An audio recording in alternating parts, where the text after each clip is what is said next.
సర్వవిద్యానాం శ్రీదక్షిణామూర్తయే నమః. ఓంకారపీఠ సిద్ధాంతం బ్రహ్మ విద్యోపదేశిక శ్రీమన్నారాయణం సూర్యం సద్గురుభ్యో నమో నమః. యాజ్ఞవల్కం చ జనకం సుఖ సాందీపమీశ్వరం కృష్ణమర్జున సంయుక్తం ఉద్ధవం చ నమో నమః. బ్రహ్మానంద యోగీంద్రం రామానంద జ్ఞానేశ్వరః సహజానంద యోగీశ రామావధూత గురుం భజామి. అంబికా శివయోగేంద్రం వేమన యోగి సద్గురుం నిరంజన వెంకయార్య తిరువెంగళ గురుం భజే. శ్రీధర స్వామి యోగేంద్రం శివరామాఖ్య దీక్షితం కంబాలూరి అప్పబ్రహ్మం సద్గురుభ్యో నమో నమః. పరశురామ సీతారామ భాగవత కృష్ణయోగినః శ్రీ పీల్కాన లక్ష్మణార్య సద్గురుభ్యో నమో నమః. బృహద్వాసిష్ట సిద్ధాంతం పూర్ణబోధోపదేశిక వెంకటేశ్వర యోగీంద్రం సద్గురుభ్యో నమో నమః. ఆత్మానాత్మమతీతమనిశం కేవలాత్మోపదేశిక వేముల రామయార్య యోగేంద్రం సద్గురుభ్యో నమో నమః. క్షరాక్షరమతీతం చ అచల పూర్ణోపదేశిక పూర్ణానంద పుల్లయార్య సద్గురుభ్యో నమో నమః. ద్వయాత్మరహిత సిద్ధాంతం పరమపురుష ప్రబోధక శ్రీ వివేకానంద సుబ్బయార్య సద్గురుభ్యో నమో నమః. అస్మద్గురు సమారంభం కృష్ణ సాందీప మధ్యమం ఓంకారపీఠ పర్యంతం వందే గురు పరంపరం. జై సద్గురు ప్రభు మహారాజుకు జై. గురు పరంపరముకు జై. జయ గురన్న. జై గురు. గురుపాదకాష్టం కూడా చదవండి, ఎందుకంటే ఇంకా ఇది అయిపోతే భద్రాద్రామ శతకం రాత్రిపూట దాన్నే పెట్టుకోవాలనుకుంటున్నాం కదా నెక్స్ట్, కానీ దాన్ని చదువు. గురుపాదకాష్టమా?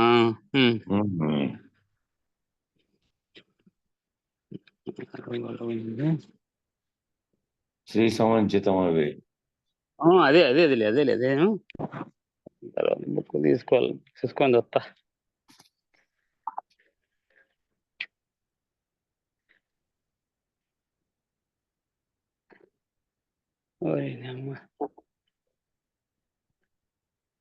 ఏడో వల్ల పోయింది. సరేలే అయితే మరి. బుక్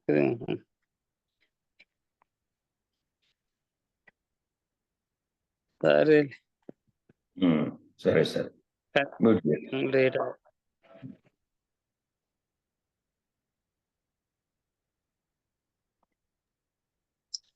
పేజీ నెంబర్ చెప్పన్నా.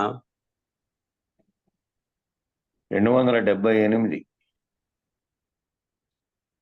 జయ గురుదేవ్ అందరికి. ఇంకా చెప్పు చెప్పు. మ్యూట్ చేసుకోండి. సరే.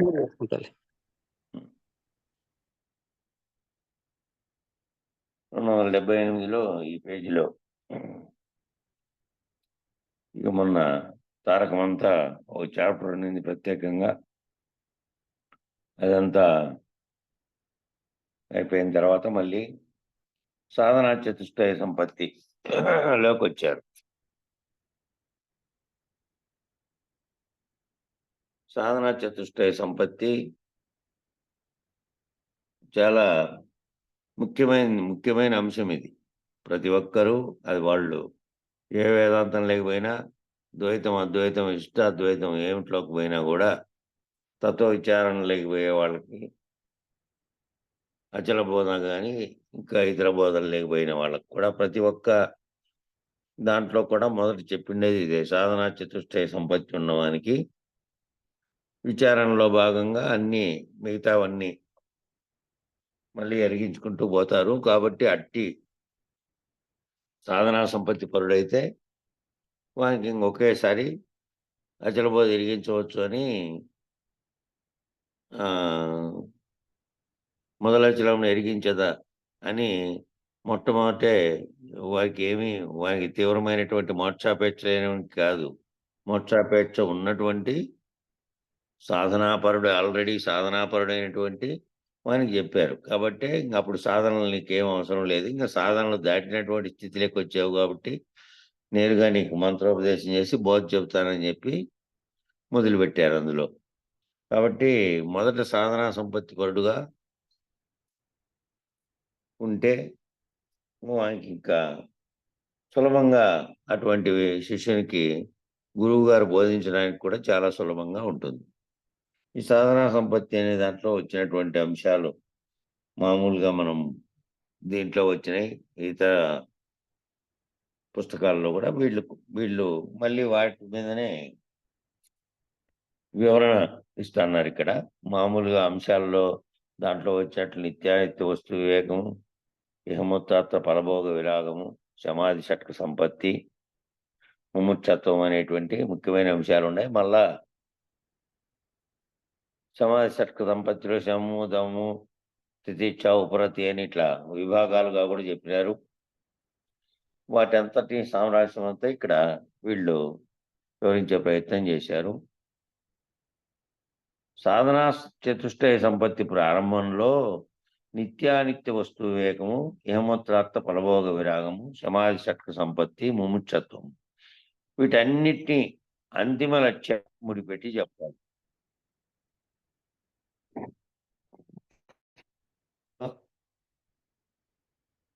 హలో, నా ఫోన్లో కాదు బాబా, నువ్వు నేను పంపించిన అసలు లింకు దాన్ని ఓపెన్ చేసుకో, లింకును.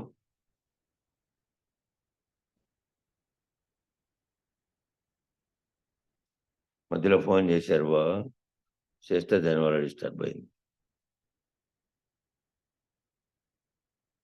సమాధి షట్క సంపత్తి,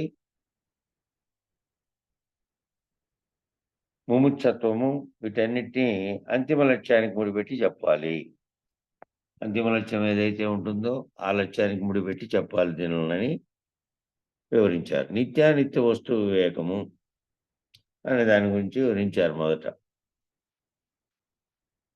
నిత్య వస్తు వివేకాన్ని ఎలా ముడిపెట్టారు అంటే, ఇది నిరూపించాలంటే ఈ శరీరము, ఈ ప్రపంచం అనేవి ఎలా అనిత్యమో తెలిసాక, విచారణ అయిపోయాక బ్రహ్మ సత్యం జగన్మిథ్య అని తేలిపోయింది. ఈ నిత్యానిత్యంగా వస్తు వివేకంలో ఈ శరీరం కానీ, శరీరం ఉన్నటువంటి జగత్తు, నామరూపాత్మకంగా ఉన్నటువంటివి ఇవన్నీ ఒకప్పుడు ఉంటాయి, ఒకప్పుడు నశిస్తాయి. మళ్ళీను ఏదైతే సమిష్టిగా ఉన్నటువంటి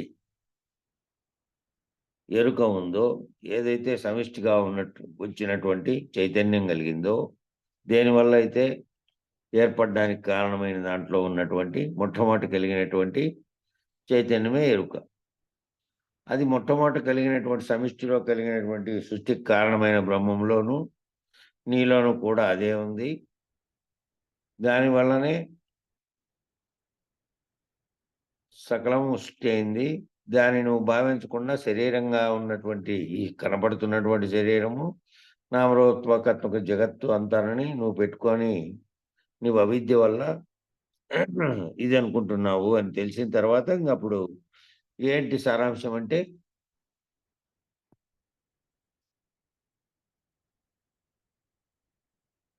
సారాంశం ఏమిటి అంటే బ్రహ్మ సత్యము జగన్మిథ్య అని తేలిపోయింది. బ్రహ్మ సత్యం జగన్మిథ్య అని తేలిపోయింది అనే విషయము ఇక్కడ సాధనా సంపత్తి పనులకి చెప్పారు. ఆ స్థితికి పోయిన తర్వాత ఇంక తేలిండే అంశం అది. ఇది బ్రహ్మమే సత్యము, ఇతరమంతా అన్యమంతా కూడా ఉన్నప్పటికీ లేనిదే. బ్రహ్మం ఒకటే సత్యంగా ఉంటుంది. ఇదంతా కూడాను అన్యమంతా కూడా ఉన్నప్పటికీ కూడా ఉన్నట్లుగా కనబడుతున్నప్పటికీ మనకు ఉన్నప్పటికీ కూడా లేనిదే. అనిత్యము అంటే తాత్కాలికంగా ఉంటుంది అని అర్థం. మాయ అనేది బ్రహ్మం అనే సంకల్పం, బ్రహ్మకు కలిగినటువంటి సంకల్పం చేత సృష్టి చేయాలనే సంకల్పానికి వచ్చి వ్యక్తమైన తర్వాత మాయ అనేది ఏం చేసిందంటే లేని జగత్తునంతటినీ ఉన్నట్లుగా కల్పితం చేసింది. ఆ ఉన్నట్లుగా కల్పితం ఎట్లయిందో తెలుసుకొని మాయ వీడిన తర్వాత ఇక మళ్ళీ దానికి భ్రాంతికి అవకాశం లేదు. కాబట్టి ఇది లేనిది అనేది నిర్ధారణ అయిపోయినటువంటి స్థితిలో ఉంటాడు. కాబట్టి అప్పుడు అనిత్యము అంటే తాత్కాలికంగా ఉంటుంది అని అర్థం. అసత్ పదార్థం కాబట్టి అనిత్యము. అసత్ అంటే ఏమిటి అంటే ఆది అంతము ఉన్నది అసత్ పదార్థం. ఆది అంతము అనేటివి రెండు ఉండేటిది అసత్ పదార్థంగా పేర్కొన్నారు. తరువాత ఆది అంతము ఉన్నప్పుడు అది ఎక్కువ కాలం లేనిదని, ఒకానొక కాలంలో మాత్రమే ఉన్నదని దాన్ని అన్నాం. ఆది అంతం అనేది ఉంది అంటే మొదలైండేది ఉంటే, మొదలుంటే కొన కూడా ఉండాలి కదా! మొదలు కొన ఉంది అంటే ఈ మధ్యలో కొంతకాలం ఉంది. మొదలు కానప్పటికి లేదు, కొన లేకుండా అయిపోయినప్పటికి మళ్ళీ లేదు. ఈ మధ్యలో మాత్రమే ఉంది అనే అర్థం దాంట్లోనే ఉంది. ఒకానొక కాలంలో ఉన్నది దాన్ని ఆది అన్నాం. మరలా అది అంతమైపోయిందని అంతము అన్నాం. ఆది అంతముల మధ్యలో ఉన్నది అంతా కూడా ఈ ఆది అంతముల మధ్యలో ఉన్నదంతా కూడా చాలా స్వల్పకాలం. అంతమైపోయిన తర్వాత చాలా కాలం లేనిదయ్యింది. అంతమైపోయిన తర్వాత చాలా కాలం లేనిదయింది. అనంత కాలంలో కుండ తయారు కాకముందు లేదు. కుండ పగిలిన తర్వాత లేదు. ఈ ఆది అంతముల మధ్యలో మాత్రమే ఉన్నది. అంతమైపోయిన తర్వాత కూడా కాలం కూడా లేనిదయింది కాబట్టి కాలము లేదు. ఆది లేదు. అంతము లేకుండా అయినప్పుడు అంతకుముందు కాలంలోనే లేదు. తర్వాత కాలంలో కూడా లేదు. కాలం కూడా లేదు.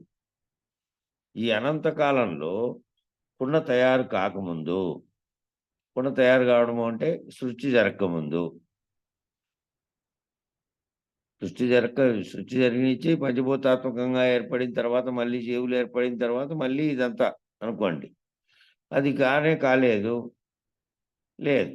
కుండ లేదు అంటే కుండ అనేది తయారు కాకముందు కుండ అనే రూపము లేదు.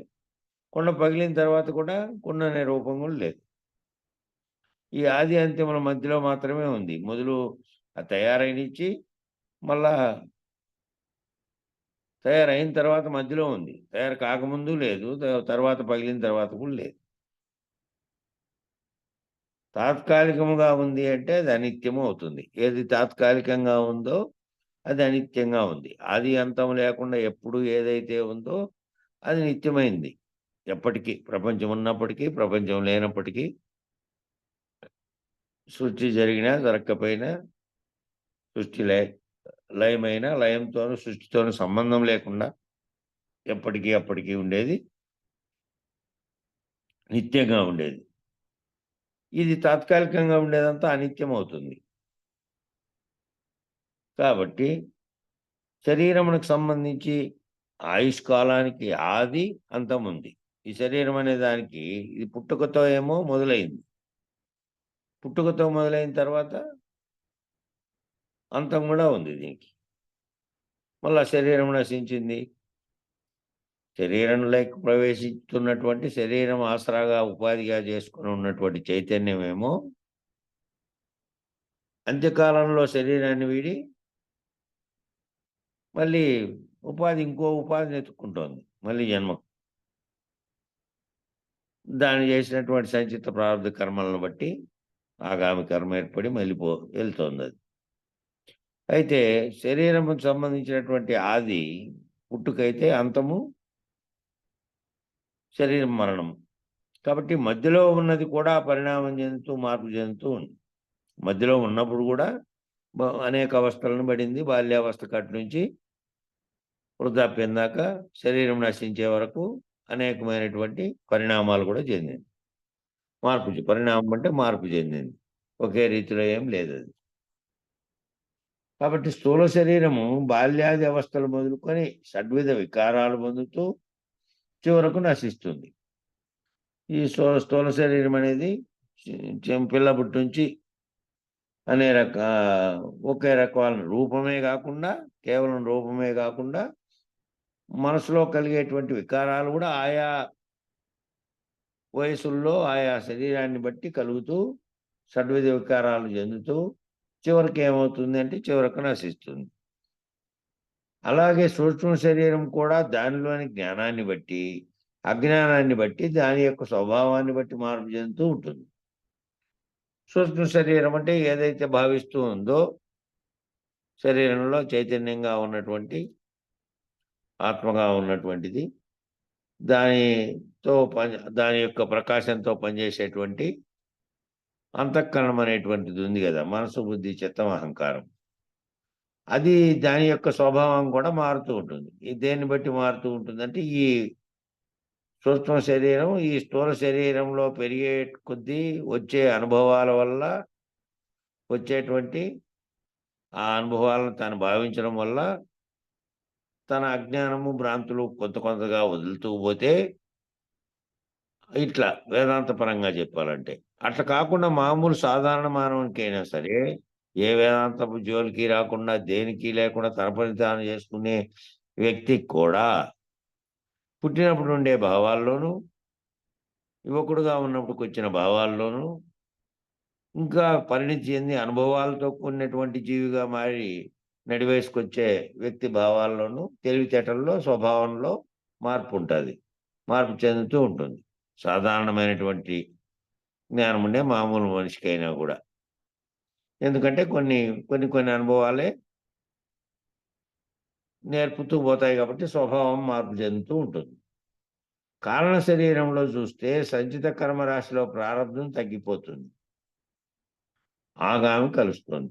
కారణ శరీరంలో చూస్తేనేమో ఏదైతే మన జన్మకు కారణమైన శరీరంలో సంచిత కర్మరాశి అంటే ముందు జన్మల్లోంచి వెంట పెట్టుకొని వచ్చినటువంటి కర్మరాశి. అట్లా వెంట పెట్టుకొని వచ్చినటువంటి కర్మరాశిలో ప్రారంధమేమో తగ్గిపోతుంది. ప్రారంధం అంటే ఈ జన్మలో నువ్వు వాటిని అనుభవిస్తావు కాబట్టి అనుభవించే కొద్దీ ఆ కర్మల ఫలితం కొన్ని అనుభవించే కొద్దీ ఇంక అవి తగ్గుతూ వస్తాయి.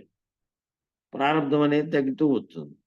అయితే ఇప్పుడు చేసే కర్మలు అది ఆగామి అనేది కలుస్తూ వస్తుంది. పాతవి పోతూ ఉంటే కొత్తవి కలుస్తూ వస్తాయి. కనుక ఆ సంచిత కర్మరాశి ఎప్పుడూ ఒక మాదిరిగా లేదు. ఆ కర్మలు కలిసిపోయినటువంటి సంచి అనుకోండి. సంచితము అంటే కూడబెట్టినది, ప్రారంధం అంటే జరుగుతున్నది, ఆగామి అంటే రాబోయేది.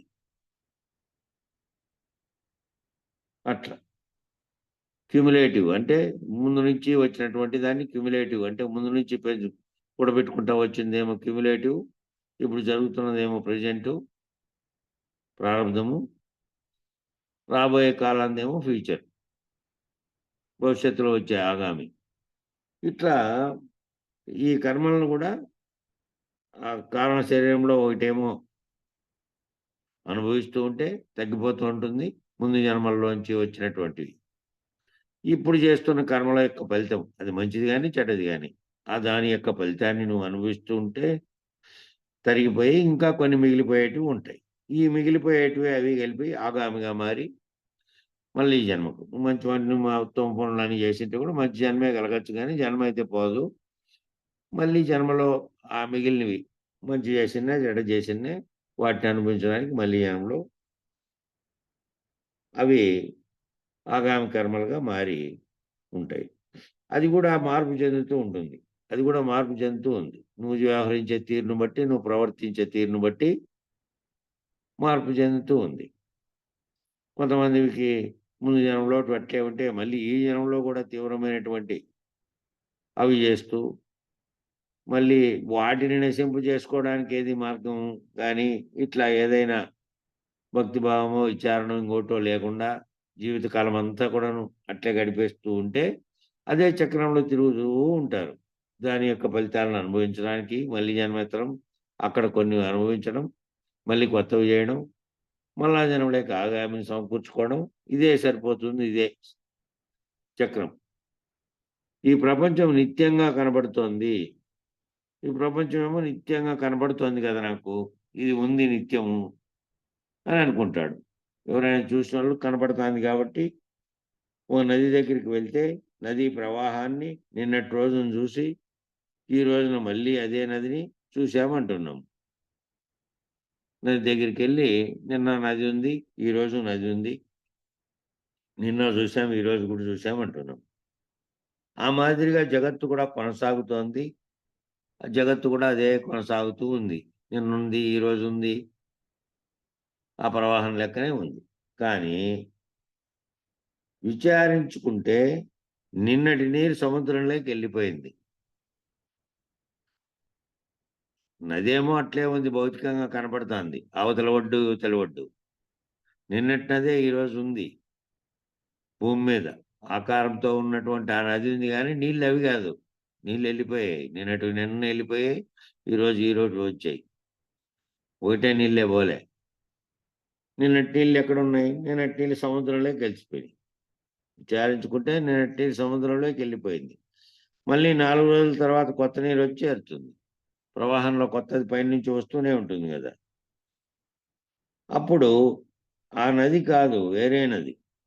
అలాగే నీ దేహం కూడా బాల్యం నుండి వృద్ధాప్యం దాకా పరిణామం చెందుతోంది. అట్లా కొత్త నీరు, పాత నీరు పోయి కొత్త నీరు వచ్చినట్టు మళ్ళీ నీ శరీరంలో కూడా బాల్యం నుంచి వృద్ధాప్యం దాకా అనేక రకాలైనటువంటి పరిణామాలు చెందుతుంది. కానీ ఈ శరీరాన్ని చూసుకొని నిన్నటిదే ఈరోజు ఉంది, ఈ రోజుదే రేపు ఉంటుంది, కిందటి సంవత్సరం కూడా ఈ శరీరం ఉంది అనుకుంటున్నాను.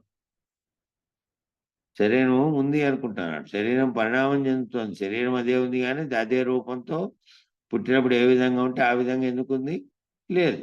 వివిధ దశలు వచ్చినాయి, వివిధ పరిణామాలు వచ్చి మార్పు చెందుతూ వస్తుంది. కానీ ఆ శరీరం మారిపోయిందని, కొత్త శరీరం అని తెలియడం లేదు.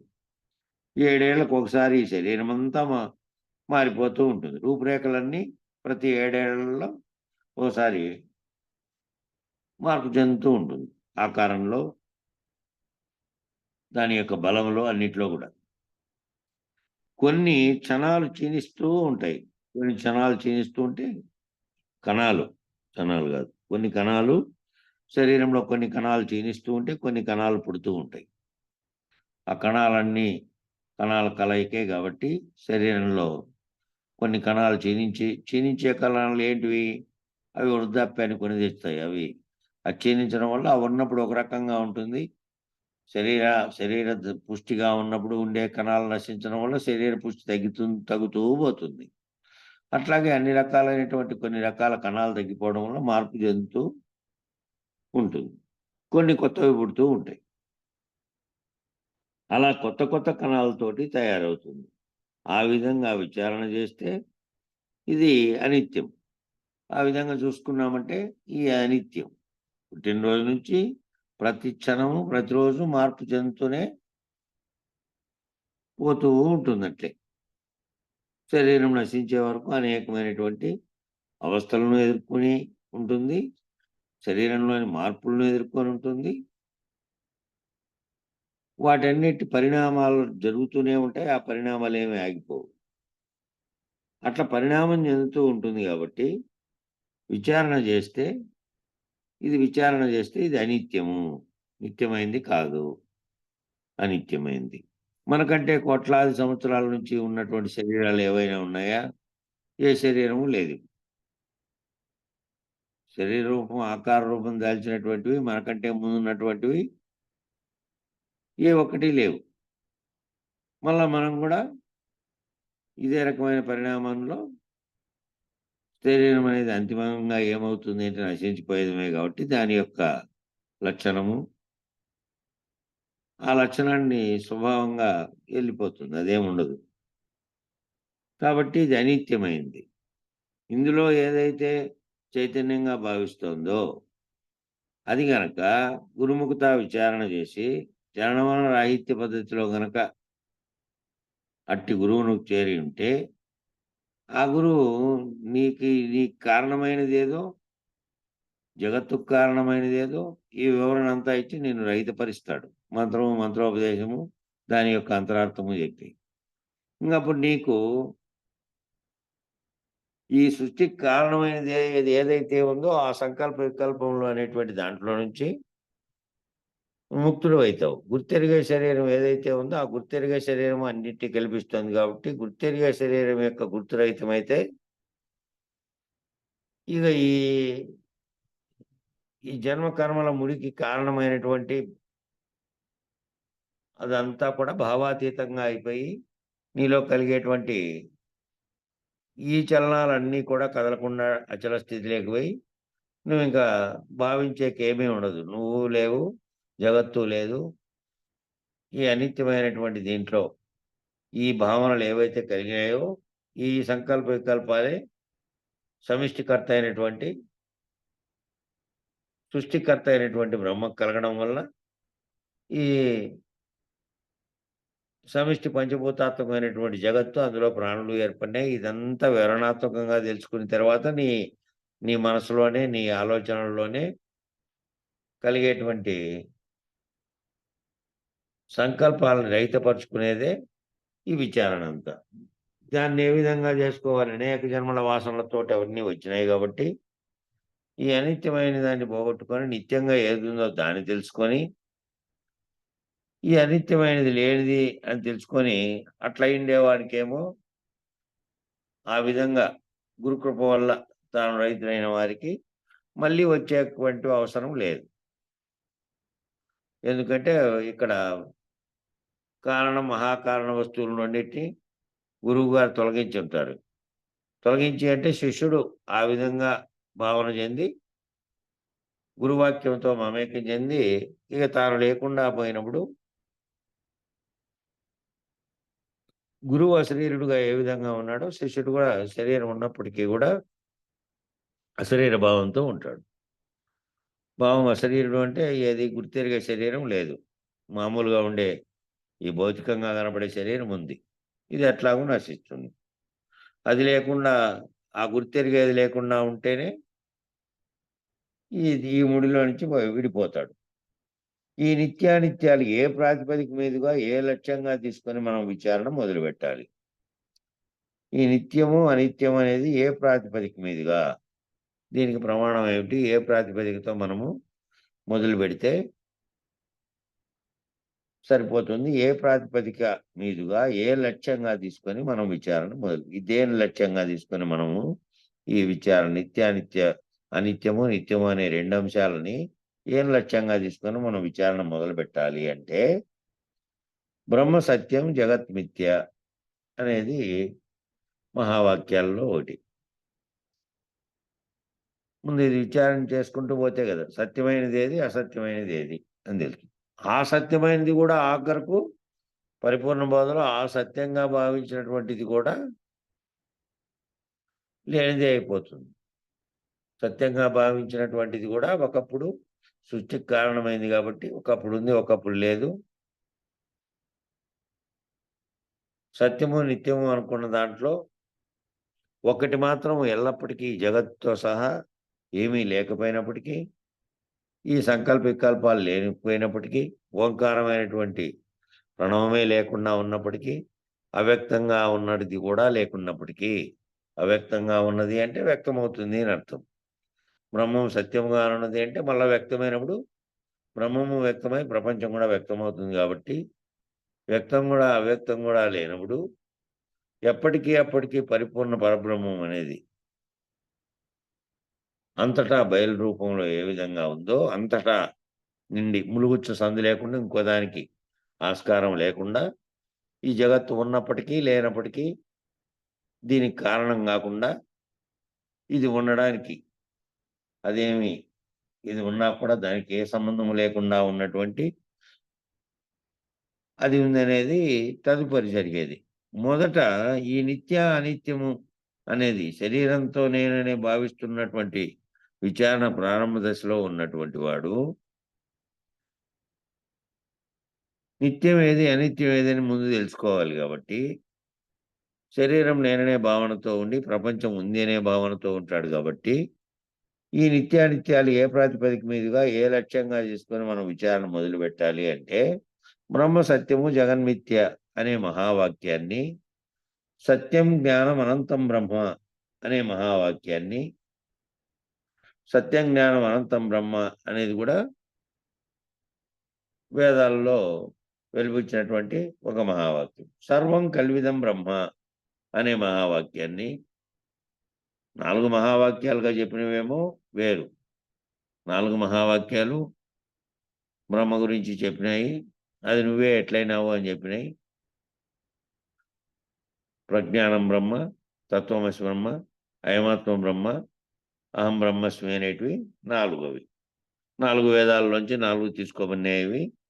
ఇంకా వేదాలలో మొదట వ్యక్తమైనటువంటి భావాలకు అనుగుణంగా బ్రహ్మ సత్యం జగన్మిథ్య అనే మహావాక్యాన్ని, సత్యం జ్ఞానం అనంతం బ్రహ్మ అనే మహావాక్యాన్ని, సర్వం కల్విదం బ్రహ్మ అనే మహావాక్యాన్ని, ఇలాంటి కొన్ని వాక్యాలను పూర్వపక్షంగా స్వీకరించాలి.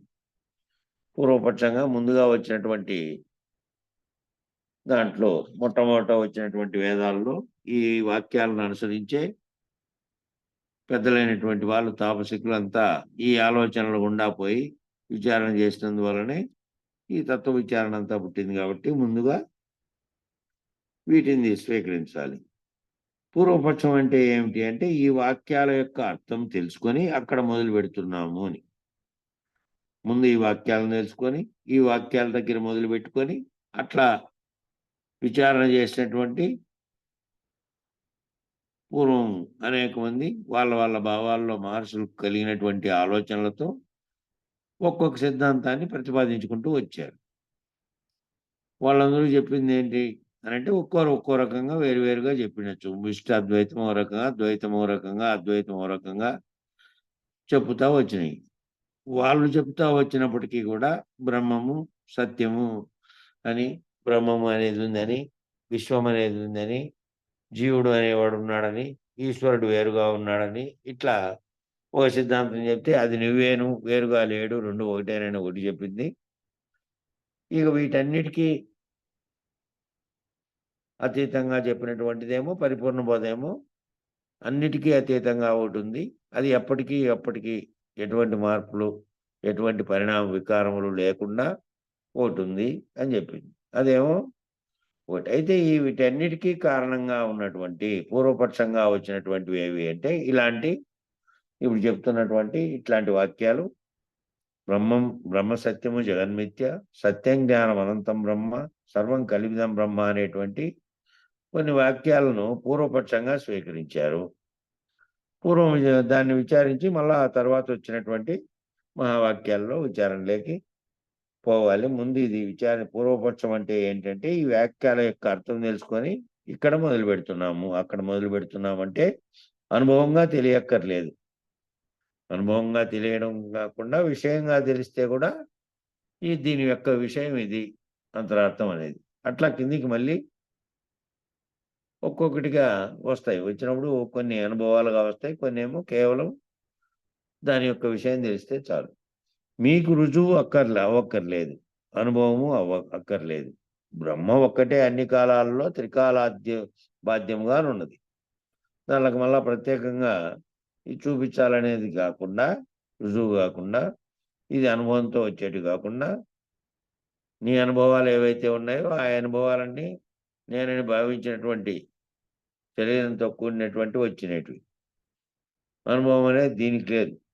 బ్రహ్మముగా భావించినటువంటి ఈ చెప్పబడుతున్నటువంటి దాంతో అవసరం లేదు. నీకు విషయం అర్థమైతే సరిపోతుంది. బ్రహ్మ ఒక్కటే అన్ని కాలాలలో త్రికాల బాధ్యంగా ఉన్నది. 3 కాలాల్లోనూ కూడా బ్రహ్మం అనేది బాధ్యంగా ఉంది. గతంలో, వర్తమానంలోను, భవిష్యత్తులో 3 కాలాల్లో కూడా బ్రహ్మం ఒక్కటే అన్ని కాలాల్లో ఉంది. ఇతరమునకు ఆద్యంతములున్నవి. మిగతా విషయాలన్నిటికీ ఆద్యంతములున్నాయి. మొదలు, మధ్యలో, మళ్ళీ అంతము. ఆద్యంతాలు ఉన్నాయి మిగతా వాటికి. మధ్యలో వచ్చిపోయే వాటి అన్నిటికీ కూడా ఆద్యంతాలు ఉన్నాయి. ఇతరమైన దానిలన్నిటికీ ఆద్యంతాలు ఉన్నాయి. అన్ని కాలాలలో కూడా విచారణ చేస్తే మార్పు చెందుతూ ఉన్నది. ఏ కాలంలో విచారణ చేయి మార్పు చెందుతూ ఉంది. అనిత్యంగా ఉంది. ఇతరములన్నీ కూడా ఇవి అనిత్యంగానే ఉన్నాయి. ఏదైనా తీసుకో, భూమి తీసుకో, లేకపోతే ఇంకోటి తీసుకో, చెట్లు, దాని మీద ఉండేటువంటివన్నిటికీ కూడా పరిణామాలకు లోనవుతూనే ఉంటాయి. పరిణామాలకు లోని నశిస్తూ ఉంటాయి. రూపురేఖలు మారిపోతూ అట్లా జీవులేమో మధ్యలో వచ్చి పోతూ ఉంటే జగత్ అనేటువంటి ఇది కూడా సృష్టి అంతమై లయమైపోయినప్పుడు పోయి మళ్ళీ పునఃసృష్టి జరిగినప్పుడు మళ్ళీ అన్ని రకాలుగా ఉన్నట్లుగా స్పష్టంగా వస్తుంది. అంతే తప్ప ఈ విచారణ పరంగా చూసినప్పుడు 3 కాలాలలో కూడా త్రికాలాబాధ్యంగా ఎప్పటికీ ఉన్నటువంటిది ఏది ఉంది అంటే ఆది అంతం లేకుండా ఉన్నటువంటి బ్రహ్మం అనేది ఉంది, బ్రహ్మం అనేది సత్యము అని చెప్పారు. అయితే ఆద్యంతములను అన్ని కాలాల్లో కూడా విచారణ చేస్తే మార్పు అనేది చెందుతూ ఉంది, అనిత్యంగా ఉంది ఇది. కనుక నిత్యానిత్య వస్తు వివేకం వస్తే ఏది నిత్యము ఏది అనిత్యము అనేటువంటి విషయం గనక తెలిస్తే నిత్యమైన బ్రహ్మను గ్రహించి ఇక ఏదైనా సరే అనిత్యమనే సంగతి నిత్యమైనటువంటి బ్రహ్మను గ్రహించుతాను. నిత్యమనే బ్రహ్మం ఏమిటి అంటే సమిష్టి చైతన్యంగా ఉన్నటువంటి ఆ సృష్టికి కారణమైనది ఒకటి ఉంది. అదే చైతన్యం నాలో పనిచేస్తుంది. పనిచేస్తున్నటువంటిదే మళ్ళీ శరీరాన్ని ధరించి మళ్ళీ అనేక శరీరాలు తొడుక్కుంటూ ఉంది. ఈ శరీరంగా భావిస్తున్న నేనని శరీరాన్ని చూసుకొని అంటున్నానే ఇదేమో మధ్యలోనే ఇదైపోతుంది. ఇట్లా అనేక లక్షల జన్మల్లో శరీరాలను ధరించుకుంటూ ఒకటి వస్తుంటే నిత్యంగా ఉన్నది ఒకటి ఉంది. అది ఏమిటి అంటే అది బ్రహ్మమే. బ్రహ్మ చైతన్యానికి దానికి ఏమి తేడా లేదు. కాబట్టి ఆ అనిత్యమైనది నిత్యమైనది ఏది అనే విషయం వివేకం వస్తే నిత్యమైన బ్రహ్మను గ్రహించి నిత్యమైనది బ్రహ్మమేనని గ్రహించి ఇక ఏదైనా సరే అనిత్యమనే సంగతి ఇక అది తప్ప వేరేది ఏదైనా సరే అనిత్యమనే సంగతి ఆ విధమైన అవగాహనతో పూర్వపక్షంగా మొదలుపెట్టాం. ఆ విధమైన అవగాహనతో మనం విచారణ మొదలుపెట్టాం. ఇక బ్రహ్మ సత్యం జగన్మిథ్య అనగా బ్రహ్మమే సత్యము, దానికి వ్యతిరేకమైనటువంటి దేహేంద్రియాలు కానీ ఆ బ్రహ్మము అనేది శుద్ధ చైతన్యంగా ఉన్నది. ఆ శుద్ధ చైతన్యమే జగత్ అనే భావన, జీవుడనే భావన, శరీరం అనే భావనతో మళ్ళీ చైతన్యంగా అయింది. కాబట్టి బ్రహ్మ సత్యం జగన్మిథ్య అనగా బ్రహ్మమే సత్యము, దానికి వ్యతిరేకమైన దేహేంద్రియాలు కానీ ప్రాణము మనోబుద్ధులు కానీ పంచభూతాత్మకమైనటువంటివి ఏ మాదిరిగా ఉన్నా కానీ బ్రహ్మము సత్యము జగన్మిథ్య అనగా ఏమిటి అంటే బ్రహ్మమే సత్యమని దానికి వ్యతిరేకంగా ఉన్నటువంటివి బ్రహ్మము అనేది చెప్పాం కదా. శుద్ధ చైతన్య స్థితిలో ఉన్నటువంటి దానికి వ్యతిరేకంగా ఉన్నటివి ఏమున్నాయి అంటే దేహేంద్రియాల భావన, ప్రాణము, మనోబుద్ధులు అనేటివి, మనసు బుద్ధి చిత్తం అహంకారం అనేది. మళ్ళా పంచభూతాత్మకమైనటువంటి పంచభూతాలతో కూడి ఉన్నటువంటి శరీరము పంచభూతాత్మకంగా ఉంది. మనకు బయటగా చూస్తున్నటువంటి దృశ్య ప్రపంచం అంతా కూడా పంచభూతాత్మకంగానే ఉంది. అది ఏ మాదిరిగా ఉన్నా సరే అది అసత్యము. అసత్యం అంటే తాత్కాలిక సత్యము అని అర్థం. అసత్యం అంటే ఇప్పుడైతే కనబడుతుంది కదా, ఎట్లా అంటావు అని అంటే ఉంది ఇప్పుడైతే తాత్కాలిక సత్యం. ఇప్పుడు చూస్తే నువ్వు భావన చెందుతున్నంత కాలం ఉంటుంది. నువ్వు భావన చెందకపోతే నువ్వు భావన నిత్యానిత్య వస్తు వివేకం తెలిసిన తర్వాత అది అనిత్యం అనేది తెలిసిపోయిన తర్వాత అది తాత్కాలిక సత్యమే. అది తాత్కాలికంగా ఇప్పుడు సత్యం అంతే, ఎప్పటికీ సత్యం కాదు. తాత్కాలిక సత్యం అని అర్థం చెందుతావు. కాబట్టి మార్పు చెందుతూ ఉంటుంది అని అర్థం. మార్పు ఎప్పటికీ కూడా మార్పు అనేది జరుగుతూనే ఉంటుంది. అసలు అని లేదని కాదు, కానీ అసలు లేదని కాదు, ఉంది ఉండేకేమో, కానీ కొన్నాళ్ళకి నశిస్తుంది. అంటే కలలో చూసింది కలలో నిజం. కల వచ్చింది, కలలోంచి మెలకు వచ్చే వరకు ఏమేం జరిగిందో అదంతా అప్పుడేమో నిజం. కలగంటున్నటువంటి వానికి కలంతా నిజమైంది.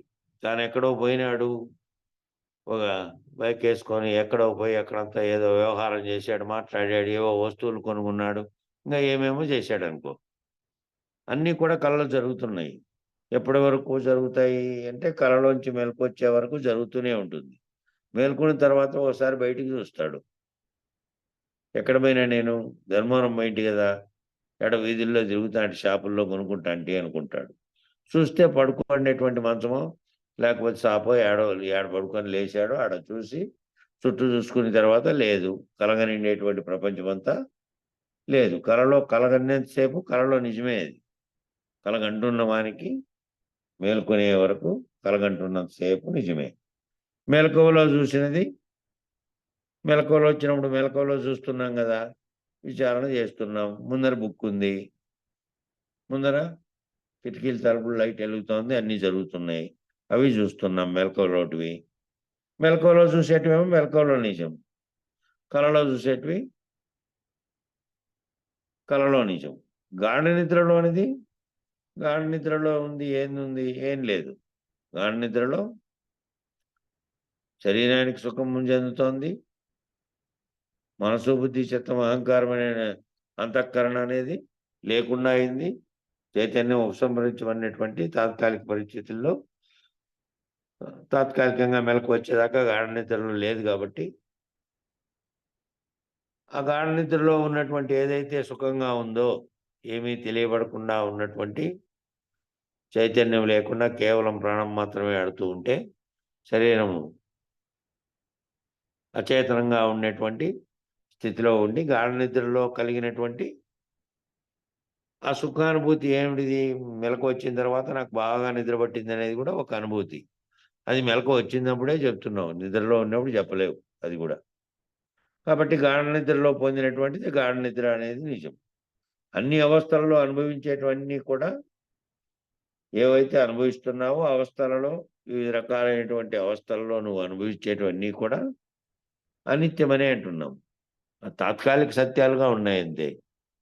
అన్ని అవస్థల్లో నువ్వు అనుభవించేటువంటి అవస్థలన్నీ కూడా జాగ్రత్త అవస్థలో కనపడుతున్నటువంటి, నిజంగా కనపడుతున్నటువంటిది, తోచినటువంటిది జాగ్రత్త అవస్థలోనిది. కలలో కలలో స్వచ్ఛ శరీరంగా ఉండి కలలో అనేకమైనవి కల్పించుకొని, ఆ కల్పించుకున్నవన్నీ ఆ సమయంలో నిజంగా భావించావు. మెలకు వచ్చిన తర్వాత అది లేదు. ఇక గాఢ నిద్రావస్థలో సుఖంగా నిద్రపోయి మళ్ళీ లేచిన తర్వాత హాయిగా నిద్రపోయినానని ఆ నిద్రా సుఖాన్ని తెలియపరుచుకున్నటువంటి స్థితిలోకి వచ్చిన తర్వాత వ్యక్తం చేశావే, అది కూడా అన్ని రకాలైనటువంటి మూడవస్థల్లో కలిగినటువంటి అనుభవాలన్నీ కూడా అనుభవించేవన్నీ కూడా అనిత్యము అని అంటున్నాము. అవి కూడా అనిత్యమే కాబట్టి. అయితే జగత్ అనే పదానికి అర్థం ఏమిటి? జగత్తు అనే పదానికి మరి ఇదంతా అనిత్యమైతే జగత్ అనే పదానికి అర్థం ఏమిటి అంటే, జ అంటే ఒకప్పుడు కానిది,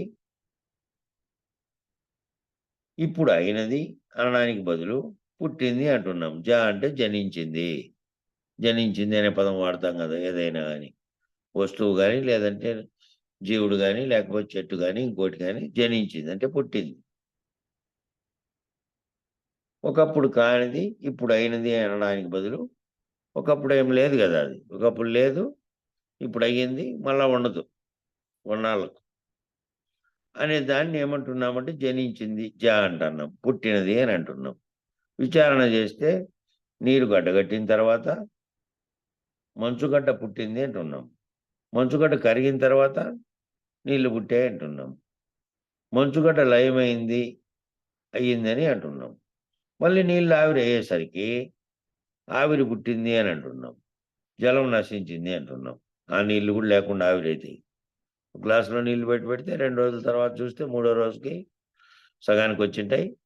వారం రోజులు పోతే పూర్తి ఆవిరై ఒత్త గ్లాస్ ఉంటుంది. నువ్వేం వాడకపోయినప్పటికీ దాన్ని గ్లాసులో పెట్టి ఉరికే బయట పెడితే చాలు. అట్లా ఆవిరైపోయి ఉండదు. కాబట్టి ఈ నీళ్ళు అనేది వివిధ దశల్లో గడ్డగట్టిన తర్వాత మంచుగడ్డ పుట్టింది అని అంటున్నాం. అంతవరకు గడ్డ రూపం లేదు. మళ్ళా అది ఆవిరైన తర్వాత కరిగిన తర్వాత నీళ్ళైనది, నీళ్లు పుట్టింది అని అన్నాం. మంచుగడ్డ అనేది మేఘం అనుకోండి. మేఘం కురవక ముందు ఏ స్థితిలో ఉంది? మంచుగడ్డ స్థితిలో ఉంది. కరిగిన తర్వాత భూమి మీదకి నీరుగా వచ్చింది. అప్పుడు నీరనే రూపంలో చూసాం. నీరు అయ్యింది. నీళ్లు పుట్టాయి అంటున్నాం. మళ్ళా మంచుగడ్డ లయమైంది అని అంటున్నాం. అక్కడేమో మంచుగడ్డ అనేది లేదు. ఆ రూపం పోయి ఈ రూపంలోకి వచ్చి ఇక్కడ కురిసింది. మళ్ళీ ఈ నీళ్ళన్నీ ఆవిరయ్యేందుకు ఈ నీళ్లు మళ్ళీ ఆవిరైపోతాయి కదా.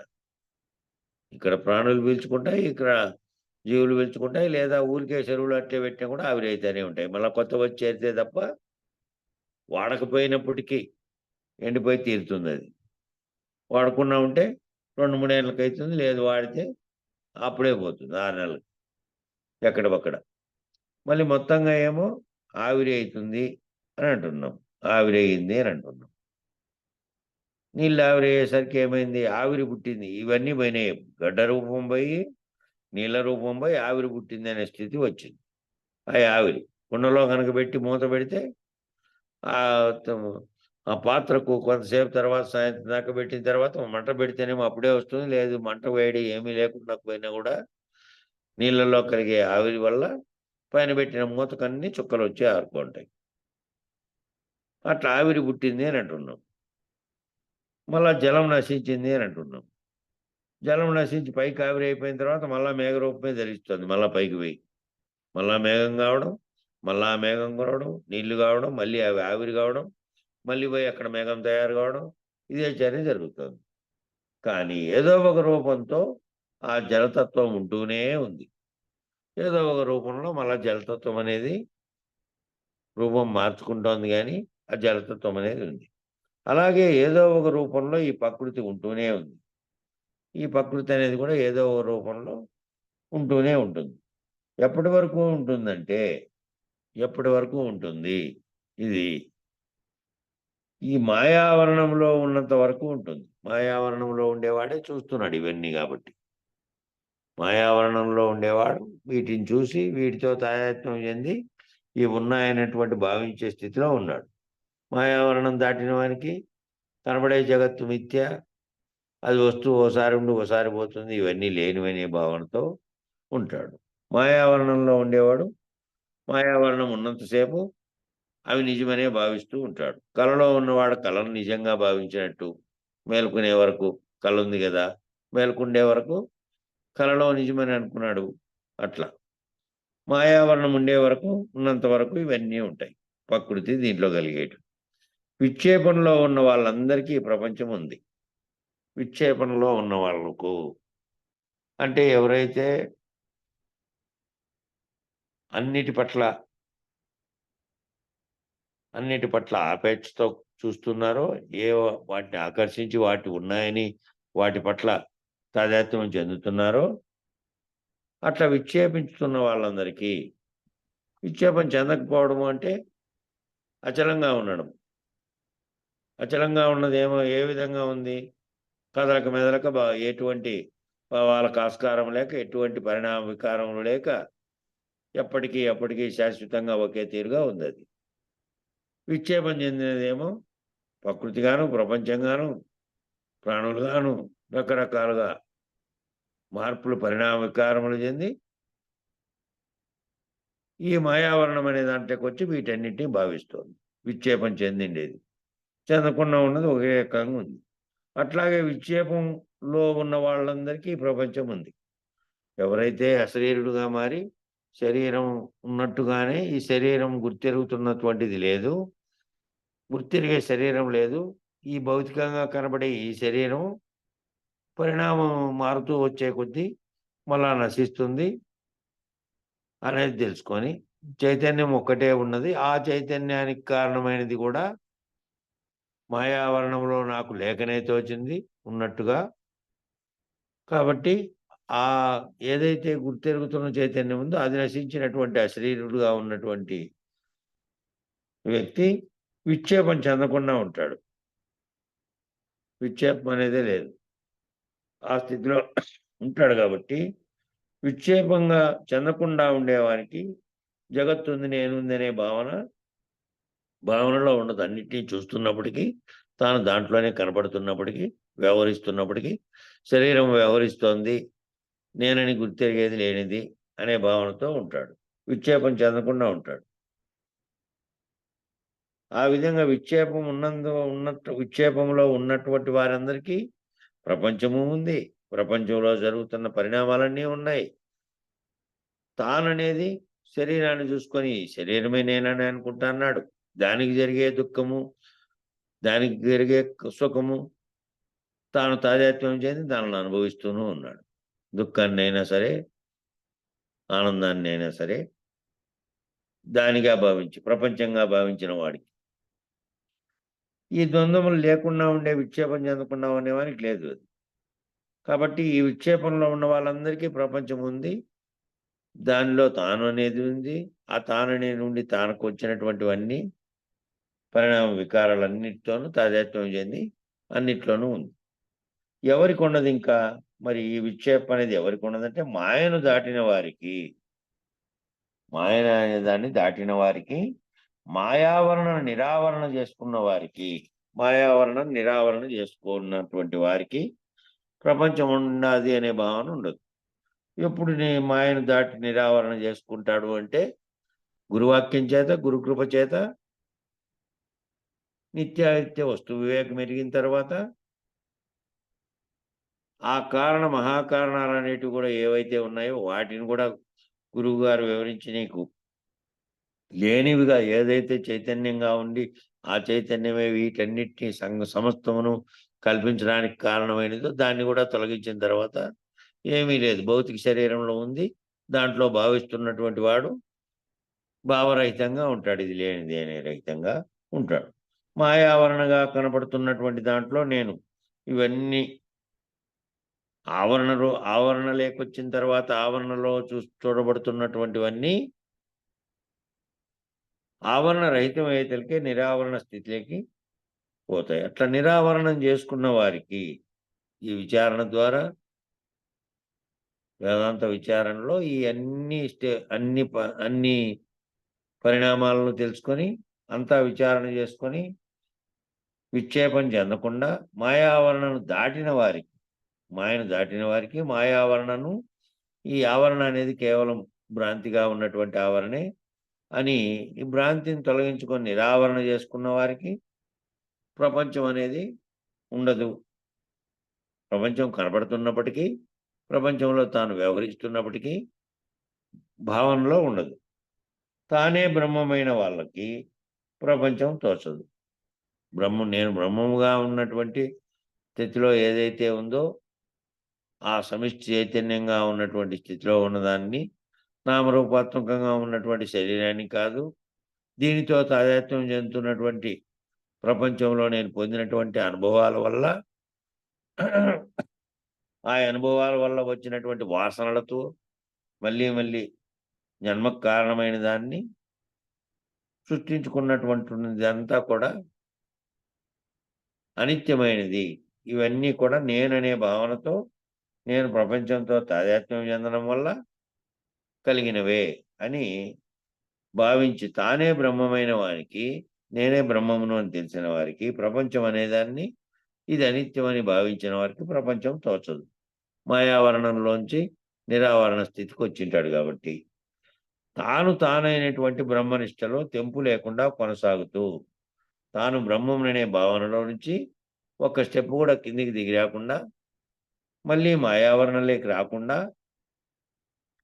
తెంపు లేకుండా, అంటే ఎప్పటికీ కూడా ఏం పని చేస్తున్నప్పటికీ మళ్ళీ తెంపు ఉండడము అంటే మళ్ళీ కాసేపు ప్రపంచ భావనలోకి వచ్చి, ప్రపంచ భావనలో నువ్వు ప్రపంచంలో తిరులాడుతానే నీ పని నువ్వు చేసుకుంటున్నా కూడా ఇది సత్యమనే భావనలోకి రాకుండా, అది చేస్తాను కానీ ఇది అనిత్యమైనదేను, అసత్యమైనదే ఒకప్పుడు ఉండిపోతుందనే భావనలో ఏం పని చేసినా కర్తగా లేకుండా అకర్తగా ఉంటాడు.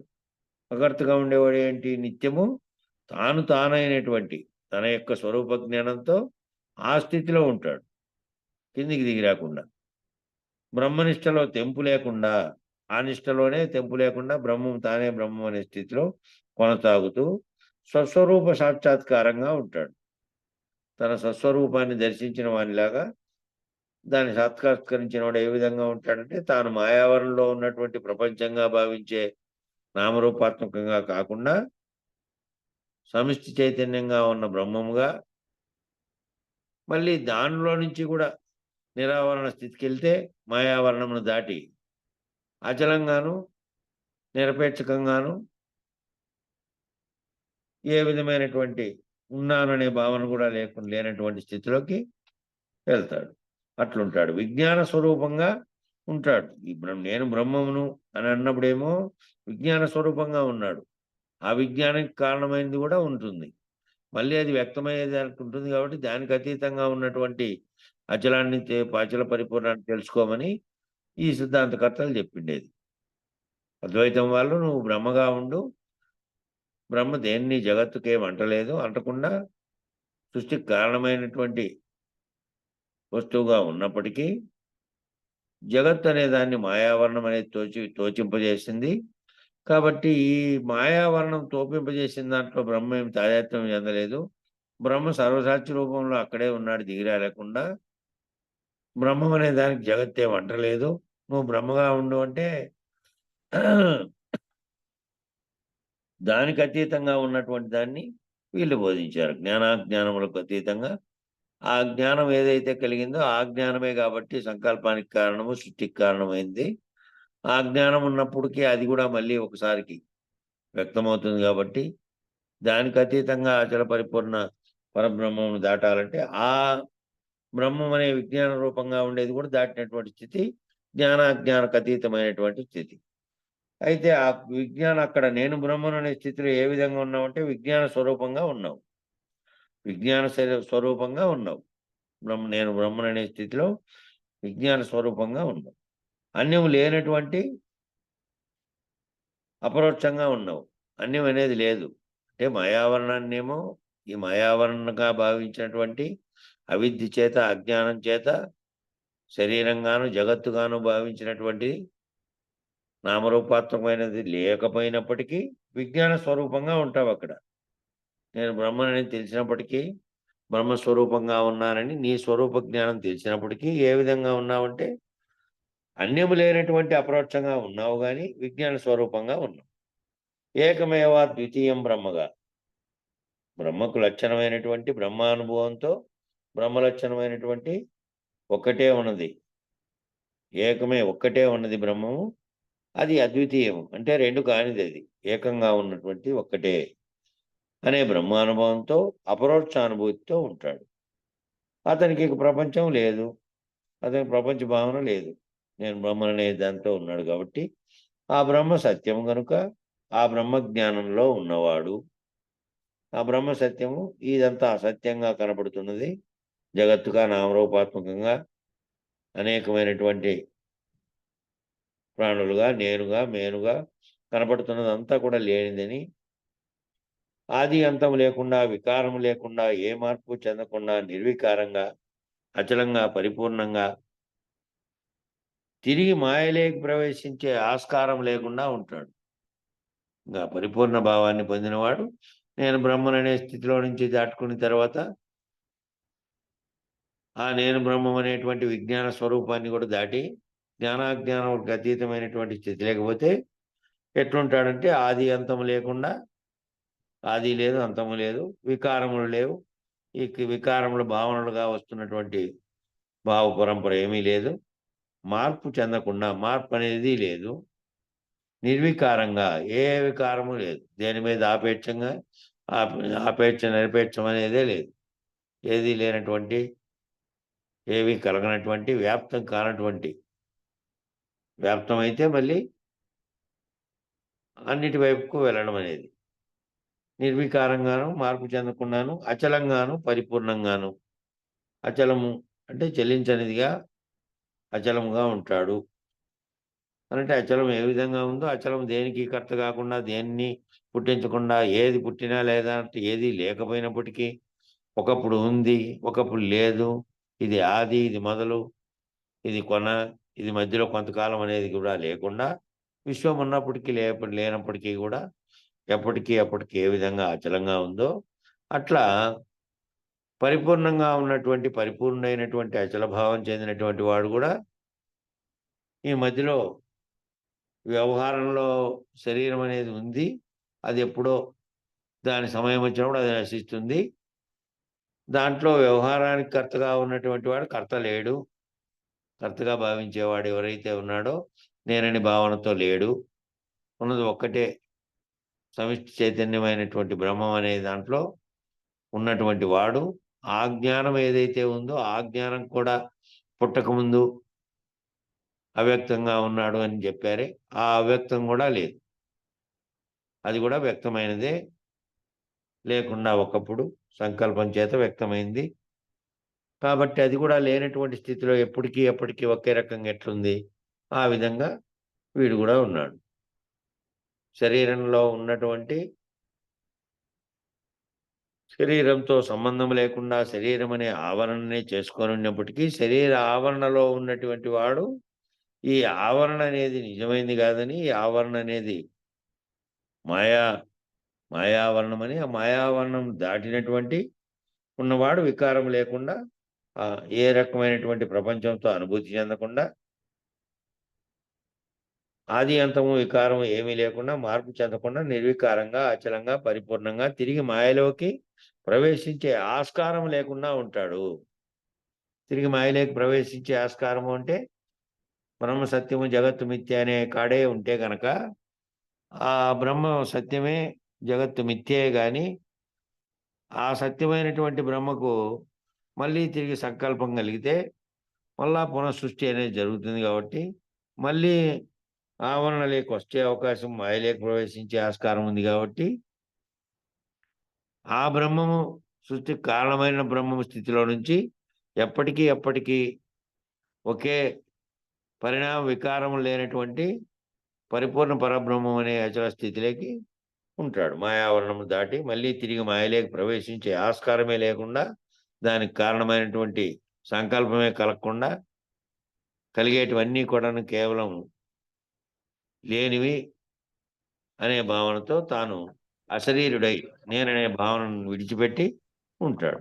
మళ్ళీ వచ్చే అవకాశం లేదు. మళ్ళీ పునర్జన్మకు. కాబట్టి ఈ పేర కరెక్ట్‌గా సమయం సరిపోయింది. ఇక అవతలది రేపు చేసుకుందాం. చెప్పన్నా? మంగళం చెప్పు. జై గురుదేవ. నిర్వికారాయ సకల నిత్య ముక్తిదాయకాయ నిర్గుణాయ నిర్మలాయ నిత్యమంగళం సగుణ నిర్గుణ రహితాయ సంకల్పవర్జితాయ సర్వసాక్షతేతునకు సత్యమంగళం సత్తు చిత్తు సమసిపాయ శత్రు సంహారణాయ వత్తి లేని దీపము నీకిత్తు మంగళం చేష్టలన్నీ ఉడిగిపాయ చేసేదేమి లేకపాయ శేషమ్మ మనసు మీలో చేరే మంగళం పరిపూర్ణాయ సకల భవ్య దివ్య రూపాయ పరశురామాయ సీతారామ మంగళం నిర్వికారాయ సకల నిత్య ముక్తిదాయకాయ నిర్గుణాయ నిర్మలాయ నిత్య మంగళం మంగళం గురుదేవాయ మహనీయ గుణాత్మనే సర్వలోక శరణ్యాయ సాధు రూపాయ మంగళం జై సద్గురు ప్రభు మహారాజుకు జై గురు పరంపరముకు జై